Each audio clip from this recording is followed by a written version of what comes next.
Cookery சேனலை பார்த்து யார் வேணாலும் சமையல் பண்ணலாம். ஆனா சுவையான சமையல் பண்றது எப்படி? நான் இதயம் நல்லெண்ணெயில சமையல் பண்றேன். ஆஹா ஓஹோன்னு பாராட்டுறாங்க. நீங்களும் இதயம் நல்லெண்ணெயில சமையல் பண்ணுங்க, பாராட்ட வாங்குங்க. தினம் தோறும் வாங்குவே இதயம். திருப்பூர் மாவட்டம் அவிநாசி திருமலைக்கொண்ட முதலை சார்ந்திருக்கிற பட்டியலத்தை சார்ந்திருக்கிற பழனிசாமியுடைய மனைவி பாப்பால் புரட்சித் தலைவர் மதிய சத்துணவு திட்டத்தின் கீழ் சமையலராக நியமிக்கப்பட்டவர். அரசு ஊழியர். 2006ஆம் ஆண்டு அவர் பணி நியமனம் செய்யப்பட்டு அந்த பகுதியிலே தன்னுடைய பணியை துவக்கினார். அப்படி துவக்கப்பட்ட காலத்திலேயே அந்த திருமலைக்கொண்டம் பகுதியில் இருக்கக்கூடிய ஆதிக்க சக்திகள் கவுண்டனத்தை சார்ந்தவர்கள் பட்டியலத்தை சார்ந்திருக்கிற பாப்பால் சமைக்கக்கூடாது என்று சொல்லி அந்த காலத்திலிருந்து அவரை அங்கிருந்து விரட்டி அங்கிருந்து பல ஊர்களுக்கு மாற்றி சென்று மீண்டும் 2018ஆம் ஆண்டு அங்கு இருக்கக்கூடிய பள்ளியிலே சேர வந்தார். உயர்நிலை பள்ளியிலே இருக்கக்கூடிய மதிய உணவு சமையலர் ஓய்வு பெற்ற காரணத்தினால் அவரை கூடுதல் பொறுப்பாக நியமித்தார்கள்.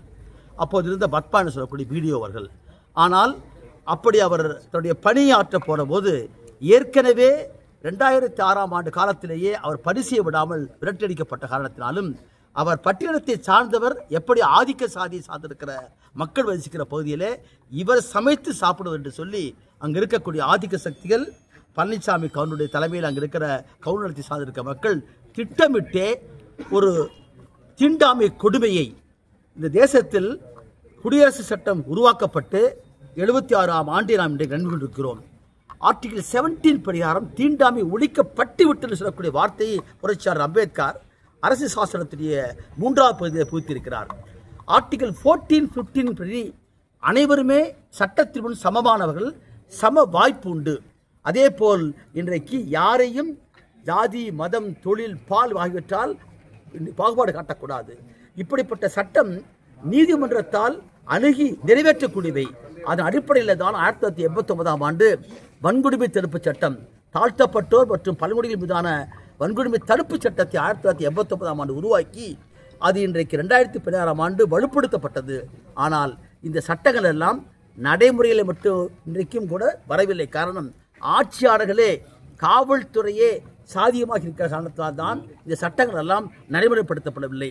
பாப்பால் என்று சொல்லக்கூடிய அரசு ஊழியர் அவர் பட்டியலத்தை சார்ந்த ஒரே காரணத்திற்காக சமைக்க விடாமல் அவரை தடுத்து மட்டுமல்ல, மறுநாள் கேட்டை பூட்டி அவரை உள்ளே விட தடுத்தார்கள். ஆனால் என்ன துரதிர்ஷ்டம் என்று கேட்டால், இதை தடுக்க வேண்டிய பிடிஓ, தடுக்க வேண்டிய காவல்துறை அதிகாரிகளே அன்றைக்கு தடுக்கவில்லை. இதை எதிர்த்து அன்றைக்கு இருந்த சூழ்நிலையிலே தீண்டாமை ஒழிப்பு முன்னணி, பெரியார் விடுதலை கழகம், ஆயுதமிழர் பேரவை என்று சொல்லக்கூடிய அனைத்து பேரவையில் மக்களும் ஒன்று சேர்ந்து குரல் கொடுத்த காரணத்தினால் இன்றைக்கு இந்த வழக்கு பதிவு செய்யப்பட்டது. துரதிர்ஷ்டவசமாக நம்முடைய திருப்பூர் மாவட்டத்திலே ஒரு இதற்கான சிறப்பு நீதிமன்றம் உருவாக்கப்பட்டு விட்டது. ஆனால் இத்தனை ஆண்டு காலத்திலே இதுவரைக்கும் இது போன்றிருக்கிற வன்கொடுமை வழக்குகளிலே தண்டனையே கிடையாது. அனைவரும் விடுதலை பெற்று விட்டார்கள். இந்த வழக்கிலே 35 பேர் குற்றம் சாட்டப்பட்டார்கள்.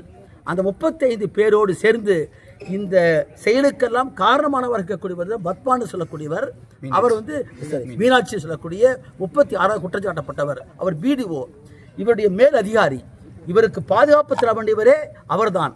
ஆனால் இவருக்கு பாதுகாப்பு தரப்பதற்கு மாற்றாக இவரை மாற்றுவதற்கு முயற்சித்தார். மீண்டும் அதுதான் இன்றைக்கு தவறு என்று சொல்லி இந்த வழக்கிலே வன்கொடுமை தடுப்பு வழக்காக பதியப்பட்டு இந்த வழக்கு விசாரணையை சிறப்பு புலனாய்வு முறையில் டிஎஸ்பி அவர்கள் எடுத்து விசாரித்தார்கள். ஆனால் இந்த வழக்கை பொறுத்தவரையிலும் ரூல் 7 என்று சொல்லக்கூடிய விதி 7 பிரகாரம் இது போன்றிருக்கிற வன்கொடுமை வழக்குகளை விசாரிக்கக்கூடிய அதிகாரி, காவல்துறை அதிகாரியே இந்த சட்டத்தில் படி police officer not with rank of DSP having knowledge and experience என்ற வார்த்தையை போட்டிருக்கிறார்கள். இந்த சட்டத்துடைய நுட்பமும் அறிவும் கொண்டவர் தான் போட வேண்டும். ஆனால் துரதிர்ஷ்டவசமாக இந்த சட்டங்கள் எல்லாம் அமல்படுத்தப்படவில்லை. ஆகவே இந்த வழக்கு முறையாக விசாரிக்கப்படவில்லை.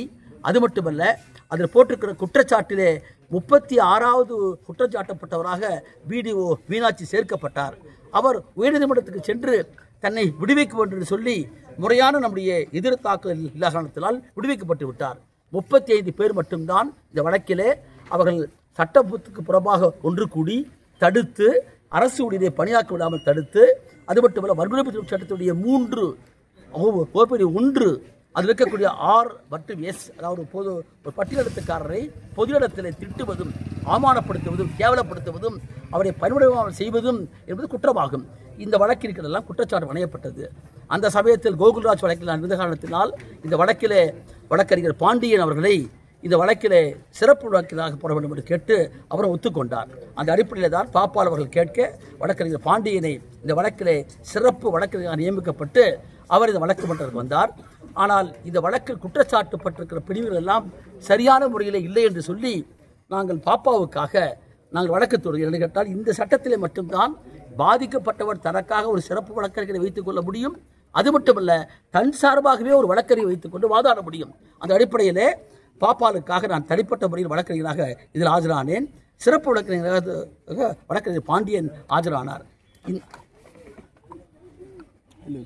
இந்த வழக்கை பொறுத்தவரையிலும் அந்த குற்றச்சாட்டு வணைகிற போதே இதில் முறையான விசாரணை இல்லை, தொடர் விசாரணை வேண்டும் என்று கேட்டு மனு போட்டோம். நம்முடைய பழைய குற்றவியல் நடைமுறை சட்டத்துடைய 173 உபப்பிரிவு 8 பிரகாரம் தொடர் விசாரணை கேட்க முடியும். ஆனால் இந்த வழக்கில் அந்த மனுவை போட்டும் கூட போட்ட அன்றைக்கே தள்ளுபடி செய்யப்பட்டது. அது மட்டுமல்லாமல் இந்த வழக்கிலே திறம்பட வாதாடினார் நம்முடைய வழக்கறிஞர் பாண்டியன் அவர்கள். இதில் பல குறைகள், அரசு தரப்பில் காவல்துறை தரப்பில் பல குறைகள் இருந்தாலும் கூட அந்த குறைகளை எல்லாம் கலைந்து விசாரித்தார்கள். இந்த வழக்கில் பல ஆசிரியர் பெருமக்களே பிறர் சாட்சியாக மாறினார்கள். நமக்கு தெரியும், தமிழ்நாட்டில் பல வழக்குகள், கோகுல்ராஜ் வழக்காகட்டும், கௌசல்யா வழக்காகட்டும், தமிழ் மாறும் வழக்காகட்டும், பல வழக்குகளிலே அப்படிதான் அதிகாரப்பூர்வமான சாட்சிகளை பிறந்து போவார்கள். அப்படியெல்லாம் பிறந்து போயிருந்தாலும் கூட இந்த வழக்கிலே இறுதியாக இன்றைக்கு இருதரப்பு வாதங்களும் கேட்கப்பட்ட பின்னால் தீர்ப்புக்காக போடப்பட்டது. அப்படி தீர்ப்பிலே மொத்தம் 35 பேரில் 3 பேர் இறந்து விட்டார்கள். 4 பேர் இறந்து விட்டார்கள். 4 பேர் போக மீதி இருக்கிறவர்களில் A1 பழனிசாமி கவுண்டர், A4 இருந்த Sakthivel, A6 Shanmugam, A7 Velliangiri, A9 Duraisamy, A26 Seethalakshmi சண்முகத்தின் மனைவி, இவர்கள் மட்டும்தான் நீதிமன்றம் குற்றவாளிகள் என்று தீர்மானித்து அவர்கள் மீது இந்திய தண்டனை சட்டம் 147 அன்லாஃபுல் அசம்பிளி, 341 சட்டவிரோதமாக ஒருவரை தடுத்திருத்துதல், வன்கொடுமை தடுப்பு சட்டத்தின் பிரகாரம் இவர்களை வேலை செய்ய விடாமல் தடுத்தது, ஒருவருடைய பணியை செய்ய விடாமல் தடுத்தது என்கின்ற வகையிலும், அது மட்டுமல்ல அவர்களை சமூக ரீதியாக பகிஷ்கரித்தது என்ற ஒரு 4 பிரிவின் கீழ் மட்டும்தான் நம்முடைய விசாரணை நீதிமன்றம் இவர்களை எல்லாம் குற்றவாளிகள் என்று தண்டித்து மற்றவர்கள் எல்லாம் விடுதலை செய்துவிட்டார்கள். ஆகவே இன்றைக்கு குற்றம் சாட்டப்பட்டு குற்றவாளிகள் என்று சொல்லப்பட்டிருக்கிற மீது இந்த 147 கீழ் இந்திய 2 ஆண்டுகள் அவர்களுக்கு கடுங்காவல் தண்டனையும் 5000 ரூபாய் அபராதமும், 344 பிரிவின் கீழ் 1 மாதம் தண்டனையும், அதே போல் இது வன்கொடுமை தடுப்பு சட்டத்துடைய பிரிவு 3 உபப்பிரிவு 1ZE என்படி 2 ஆண்டுகள் மற்றும் 5000 ரூபாய் அபராதமும், பிரிவு 3 உபப்பிரிவு 2C கீழ் அவர்களுக்கு 2 ஆண்டுகள் மற்றும் 5000 ரூபாய் அபராதம் விதித்திருக்கிறார்கள். இந்த தண்டனை பற்றி எப்பொழுதுமே ஒருவரை குற்றவாளி என்று தீர்மானித்த பின்னால் அவர் கொடுக்கக்கூடிய தண்டனையை பற்றி வழக்கறிஞர்களுக்கு கேட்க வேண்டும். அந்த அடிப்படையிலே குற்றம் சாட்டப்பட்டுள்ள தரப்பிலும் அதே போல் சிறப்பு வழக்கறிஞர் பற்றியிலும் அதே போல் நானும் பாப்பாலுக்காக வாதாடினோம். இது போன்ற குற்றங்கள் எல்லாம் ஒரு கொடிய குற்றங்கள், கேரளம் சாதிய குற்றங்கள். சாதி என்பது சமூகத்துடைய முன்னேற்றத்துக்கு மிகப்பெரிய தடைக்கல். இந்த சாதி வன்முறையால் தான் சமூகம் பிளவுபட்டு கிடைக்கிறது. ஆகவே பட்டியலிடத்துக்காரர்களுடைய இன்றைக்கு சாதியை ஒழித்து, தீண்டாமை ஒழித்து சமப்படுத்த வேண்டிய கடமை அரசுக்கு உண்டு. ஆகவே இது போன்ற வழக்குகளிலே ஏதோ திடீரென்று நடந்திருக்கிற ஒன்றல்ல. பாப்பால் ஏறக்குறைய 8 ஆண்டு காலமாய் பந்தாடப்பட்டவர். அவருக்கு குடிப்பெருகி வீடு கூட கிடையாது, குடிப்பெரு இல்லை. அப்பேற்பட்டவரை 8 ஆண்டுகள் ஓட ஓட விரட்டியது மட்டுமல்லாமல் தான் அரசு ஊழியராக இருந்து கொண்டு தன்னுடைய பணியை செய்ய விடாமல் சாதியை சொல்லி இழிவுபடுத்தி திட்டியிருக்கிற இந்த வழக்கில் இன்றைக்கு கொடுக்கப்பட்டுள்ள தீர்ப்பு ஒரு புறத்திலே நாங்கள் எதிர்பார்த்தபடி வன்கொடுமை தடுப்பு சட்டத்திலே பல பிரிவுகளின் கீழ் தண்டிக்கப்படாவிட்டாலும் கூட இந்த தீர்ப்பு ஒரு வகையிலே வரவேற்கத்தக்கது என்று கேட்டால், திருப்பூர் மாவட்டத்திலே நடக்கிற சமூக கொடுமைகள், அடக்குமுறைகள் ஒன்றல்ல இரண்டல்ல. இதுதான் முதல் முறையாக ஈரோடு மாவட்ட, திருப்பூர் மாவட்டத்திலே தண்டிக்கப்பட்ட வழக்காக இருக்கிறது. அந்த வகையிலே நான் இந்த வழக்கை திறம்பட நடத்திய வழக்கறிஞர் பாண்டியன் அவர்களை பாராட்டுகின்றேன். நீதிமன்றத்தை நான் பாராட்டுகின்றேன். என்று கேட்டால் இந்த அளவுக்காவது அவர் தண்டனை கொடுத்திருக்கின்றார். ஆனால் பாப்பாலை பொறுத்தவரையிலும் அந்த அமைப்பை பொறுத்தவரையிலும் நாங்கள் மேல்முறையீட்டு நீதிமன்றத்திலே விடுவிக்கப்பட்டவர்களுக்கு எதிராகவும் உரிய பிரிவுகளின் கீழ் தண்டிக்கப்படும் என்பதற்காகவும் மேல்முறையீடு செய்ய இருக்கின்றோம். என்று கேட்டால் இந்த சட்டத்தினுடைய அடிப்படையை ஆன்மாவை என்றைக்கு சமூகம் புரிந்து கொள்கிறதோ அப்பொழுதுதான் சமத்துவம் சாத்தியமாகும். ஒரு சாதாரண ஒரு அரசு ஊழியர் தன் கடமை ஆற்ற விட முடியாமல் அவரை சாதியை இழிவுபடுத்தி அவரை அலக்கழித்ததும் அவரை கேவலப்படுத்தியதும் வன்கொடுமைக்குள்ளாக்கியதும் சாதாரண ஒரு செயல் அல்ல. 2000 ஆண்டு காலமாய் தொட்டால் தீட்டு பார்த்தால் தீட்டு சொல்லக்கூடிய ஒரு தீண்டாமை கொடுமையை அரசியல் சாசனத்திலே புரட்சியாளர் அம்பேத்கர் அற்புதமாக அதை முற்றுப்புள்ளி வைத்தார். ஆனால் நடைமுறைக்கு வரவில்லை. ஒவ்வொரு சட்டத்திலேயும் போராடித்தான் சட்டத்தை பெறுகிறோம்.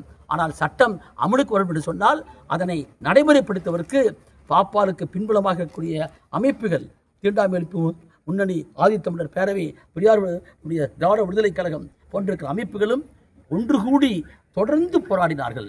ஆகவே அவர்களுக்கு நான் நன்றி நடைபெற்றிருக்கின்றேன். என்று கேட்டால் நேற்று முன்தினம் 76வது குடியரசு தினம். சட்டத்தின் முன் அனைவரும் சமம் சொல்லக்கூடிய ஒரு அற்புதமான ஒரு முழக்கத்தை வைத்திருக்கக்கூடிய ஆவணத்தை பெற்றிருக்கிறோம். ஆனால் நடைமுறையிலே ஒரு மனிதன் ஒரு ஓட்டு ஒன்று உள்ளது. ஒரு மனிதன் ஒரு மதிப்பு என்பது எப்போது வரும் என்றால் சாதியம் ஒழிக்கப்பட்டால் தான் வரும். ஆகவே அதுக்காக போராட வேண்டிய கடமை அரசோடு சேர்ந்து நம்மை போன்றிருக்கிற அமைப்புகளுக்கு உண்டு. பாப்பால் அவர்களுக்கு இன்றைக்கும் நான் பார்க்கிறோம், குடியிருப்பதற்கு கூட சரியான வீடு கிடையாது, ஏகப்பட்ட கடன், மகனுக்கு வேலை கிடையாது. ஆகவே நாம் வேண்டி கேட்டுக்கொள்கிறோம், அரசு பாப்பாளுடைய வழக்கை பொறுத்தவரையிலும் அவருக்கு குடியிருப்பதற்கு வீடு கட்டி தர வேண்டும், அவருடைய குடும்பத்தில் ஒருவருக்கு வேலை தர வேண்டும். இது போன்றிருக்கிற கொடுமைகள் நடக்காமல் இருப்பதற்கான உத்தரவாதத்தை நடைமுறையில் ஏற்படுத்த வேண்டும். காரணம் கேட்டால் காவல்துறை, அரசு அதிகாரிகள் இதை ஏற்றுக்கொண்டு செயல்பட வேண்டும். நம்முடைய மாண்புமிகு நீதிமன்றம் அவர்கள் இந்த தீர்ப்பிலே தண்டனையை குறைத்துக் கொடுப்பதற்கான காரணத்தை கூறியிருக்கிறார். என்னவென்றால் இன்றைக்கு இருக்கிற சூழல் ஒரு சுமூகமான சூழல் இருக்கிறது. பாப்பால் இப்பொழுது அதே பள்ளியிலே தான் சமயமாக படைபார்த்து வருகிறார். அதை இன்று தடுக்கவில்லை.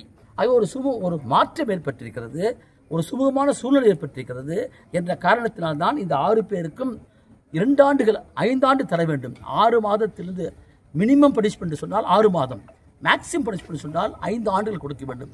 ஆனால் 5 ஆண்டுகள் கேட்டு நாங்கள் போராடினோம்.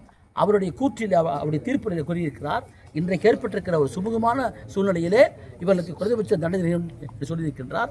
ஆகவே நம்மை பொறுத்தவரையிலும் அந்த தீண்டாமை கொடுமை இப்பொழுது தொடராமல் இருக்கலாம், ஆனால் நடந்திருக்கிற குற்றத்திற்கு உரியவை அல்ல. அந்த அடிப்படையிலே நாங்கள் பாப்பால் சார்பாக இந்த வழக்கை மேல்முறையீடு செய்வோம். இவர்களுக்கு ஆதரவாக உண்மையிலேயே நான் பாராட்ட வேண்டியது ஊடகங்கள் தான். அவருக்கு அநீதி கிடைத்த போது ஊடகங்கள் அங்கு வந்து பார்த்து அதை உலகுக்கு அளித்த பின்புதான் வழக்கே பதிவு செய்யப்பட்டது. என்று கேட்டால் காவல்துறைக்கு முன்பே தெரியும், காவல்துறை தடுத்திருக்க வேண்டும். இந்த சட்டத்தில் பிரிவு 4 என்று இருக்கிறது, நெக்லெக்ட் ஆஃப் டியூட்டி என்ற முக்கியமான அம்சம் இருக்கிறது. எந்த ஒரு காவல்துறை அதிகாரி அது தீண்டாமை கொடுமையினால் வழக்கு பதிவு செய்யாவிட்டால் 6 மாதம் தண்டிக்க முடியும். ஆனால் இந்த வழக்கில் அவர்கள் எல்லாம் நடைபெறவில்லை. ஆனால் ஊடகங்களுடைய ஒத்துழைப்பால் தான், சமூக போராளிகளுடைய ஒத்துழைப்பால் தான் இந்த அளவுக்காவது இந்த வழக்கை பதிவு செய்து இத்தனை ஆண்டு காலம் போராடி இன்றைக்கு ஒரு தீர்ப்பு வந்திருக்கிறது. அந்த தீர்ப்பு வரவேற்கக்கூடிய தீர்ப்பாக இருந்தாலும் நிறைவான தீர்ப்பல்ல. பாப்பாலை பொறுத்தவரை இது ஒரு சமூக போராட்டம், அந்த போராட்டம் தொடரும். Thank you sir.